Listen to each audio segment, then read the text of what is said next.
SC వర్గీకరణ సంబంధించినటువంటి ఏకసభ్య commission ఇచ్చినటువంటి నివేదికని అసెంబ్లీలో ప్రవేశపెట్టారు. అసెంబ్లీలో వర్గీకరణ సమస్య ఇంత ముందే మంత్రి దామోదర్ రాజనరసింహ అదేవిధంగా ముఖ్యమంత్రి చేసిన ప్రకటనకి దామోదర్ రాజనరసింహ కూడా మాట్లాడడం జరిగింది. మరి ఇప్పుడు కేటీఆర్ మాట్లాడుతున్నారు. మొత్తానికి ఈ రెండు ఏవైతే ప్రభుత్వం ప్రెస్టేజ్గా తీసుకుందో దేశవ్యాప్తంగా కొలగణ అనే నినాదం ముందుకొచ్చింది. ఈ నేపథ్యంలో తెలంగాణ ఒక అడుగు ముందుకేసి మరి కాంగ్రెస్ ప్రభుత్వం రేవంత్ రెడ్డి నాయకత్వంలోని సర్కార్ బీసీ కులగణను చేపట్టింది. దానిపై కొన్ని విమర్శలు ఉన్నా ఎట్టకేలకు అది మరి కేబినెట్ ఆమోదం, ఆ తర్వాత అసెంబ్లీలో దాని మీద ప్రవేశపెట్టారు, ప్రకటన చేశారు. దాని మీద చర్చ జరిగింది. ఇప్పుడు వర్గీకరణ మీద జరుగుతుంది.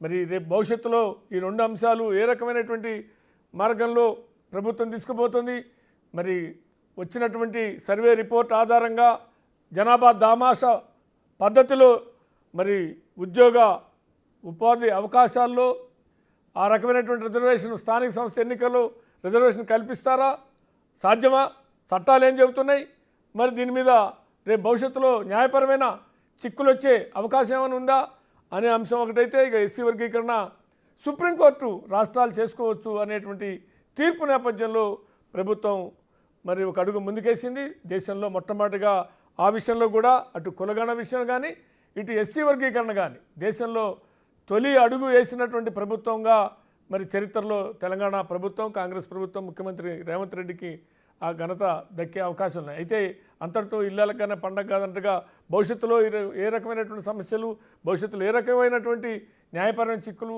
ఇతరితర అంశాలు వస్తాయనేది ప్రధానంగా అందరినీ తొలిచేస్తున్నటువంటి ప్రశ్నలు.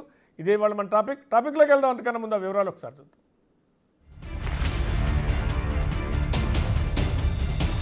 రైట్, డౌట్లు క్లారిఫై అయ్యాయి, అనుమానాలు తొలగిపోయాయి. సామాజిక కులగణన సర్వే లెక్కలపై సర్కారు సభ సాక్షిగా ఫుల్ క్లారిటీ ఇచ్చేసింది. సభ ముందుకు సర్వేను తీసుకొచ్చింది, చర్చకు పెట్టింది. ఊహించినట్లుగానే విపక్షాలు మాత్రం ఇవేం లెక్కలు, ఎందుకు జనాభా పెరగలేదు, ఇవి కరెక్టేనా అన్న పాయింట్ను సభలో ప్రస్తావించాయి. బీసీల అసలైన లెక్కలు ఇవి కావంటూ కౌంటర్లేశాయి. బీసీలు, బీసీ ముస్లింలు ఇలాంటి లెక్కలు ఎక్కడైనా ఉంటాయా అని ప్రశ్నించాయి. అయితే అందరి అనుమానాలను నివృత్తి చేస్తూ సీఎం రేవంత్ రెడ్డి సహా మంత్రులు క్లారిఫికేషన్ ఇచ్చారు.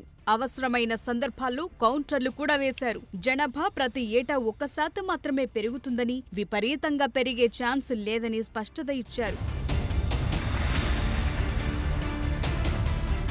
అసెంబ్లీలో 2014లో కేసీఆర్ హయాంలో జరిగిన సమగ్ర కుటుంబ సర్వేకు ప్రస్తుతం కాంగ్రెస్ ప్రభుత్వం చేసిన సర్వే విషయాలపై మ్యాటర్ చర్చకొచ్చింది. అయితే దీనిపై హాట్ డిబేటే జరిగింది. 2014 లెక్కల్ని చూపుతూ బీసీల సంఖ్యపై విపక్షాలు ప్రశ్నించగా ఆ రిపోర్టుకు అధికారిక ముద్ర ఏదని కాంగ్రెస్ ప్రభుత్వం కౌంటర్ ఇచ్చింది.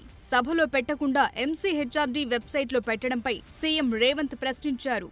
అయితే తాము చేసిన సర్వే అధికారిక డాక్యుమెంట్ అని కేటీఆర్ సమర్థించుకున్నారు.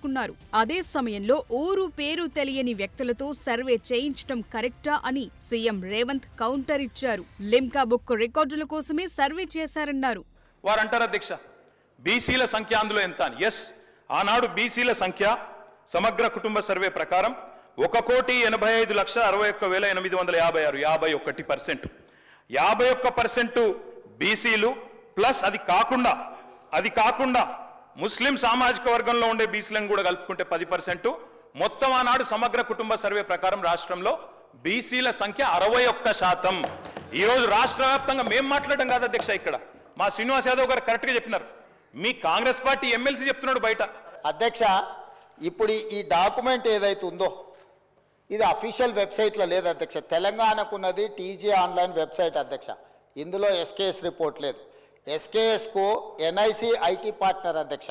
ఎన్ఐసి వెబ్సైట్లో కూడా ఈ డేటా డాక్యుమెంట్ లేదు. ఈ డాక్యుమెంట్ ఎక్కడ ఉంది అధ్యక్ష? ఎంసీఆర్ హెచ్ఆర్డి వెబ్సైట్లో ఉంది. మరి చెన్నారెడ్డి హ్యూమన్ రిసోర్స్ దాంట్లో ఇందులో ఉంది. ఈ వివరాలు ఎవరు తయారు చేసిండ్రు, ఎవరు అందులో పెట్టిండ్రు, ఎవరు ఓనర్షిప్ క్లెయిమ్ చేయలేదు అధ్యక్ష. Point number 1. పాయింట్ నెంబర్ 2 అధ్యక్ష, ఈరోజు అధ్యక్ష ఆ రోజు 12 గంటలలో మేము చేసినాం అన్నారు కదా, ఆ రోజు ఎవరెవరిని ఎంగేజ్ చేసిండ్రో అడుగు అధ్యక్ష.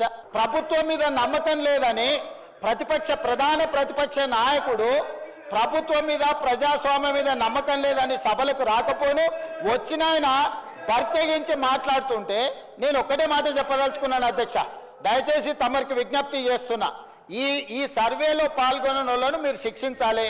150 ఇండ్లకు ఒక ప్రభుత్వ అధికారిని పెట్టి సర్వే పకడ్బందీగా చేయించామని, ఇందులో వచ్చిన లెక్కలే కరెక్ట్ అని కాంగ్రెస్ ప్రభుత్వం అసెంబ్లీ సాక్షిగా మాటను ప్రజల ముందుంచింది. అయితే కొందరు సభ్యులు దీన్ని పబ్లిక్ డొమైన్లో పెట్టాలన్నారు. కానీ డేటా వ్యక్తిగత ప్రైవసీ మ్యాటర్ కావడంతో అందరి డీటెయిల్స్ పబ్లిక్ డొమైన్లో పెట్టలేమని సీఎం క్లారిటీ ఇచ్చారు.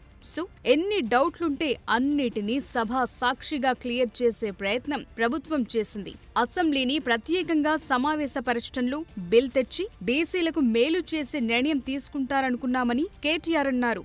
బీసీల కోటా విషయం పార్లమెంటులో చట్ట సవరణకు సంబంధించిన అంశం కాబట్టి అది జరగడానికి టైం పడితే పార్టీ పరంగా బీసీలకు 42% టికెట్లిస్తామని, అలా ఇచ్చే దమ్ము బీజేపీ బీఆర్ఎస్ కు ఉందా అని సీఎం సవాల్ చేశారు. రాజకీయంగా ఈ వేదిక మీద నుంచి నేను మాట ఇస్తున్నా. మా పిసిసి అధ్యక్షుడి గారితో నేను మాట తీసుకొని వచ్చిన అధ్యక్ష. మా పిసిసి అధ్యక్షుడు మహేష్ కుమార్ గౌడ్ గారిని నేను అడిగిన, ఒకవేళ చట్టపరంగా 42% ఇవ్వడానికి అవకాశం లేకపోతే పార్టీ పరంగా రేపు జరగబోయే స్థానిక సంస్థలలో కాంగ్రెస్ పార్టీ 42% సీట్లు ఇస్తామని చెప్పినాం అధ్యక్ష. ఇవాళ మేము సిద్ధంగా ఉన్నాం, మీరు సిద్ధంగా ఉన్నారా? తనపై కోపముంటే పర్వాలేదని, మంచి ఉద్దేశాన్ని మాత్రం దెబ్బతీయొద్దని సీఎం రేవంత్ రెడ్డి ఫైనల్ గా క్లారిఫికేషన్ ఇచ్చారు.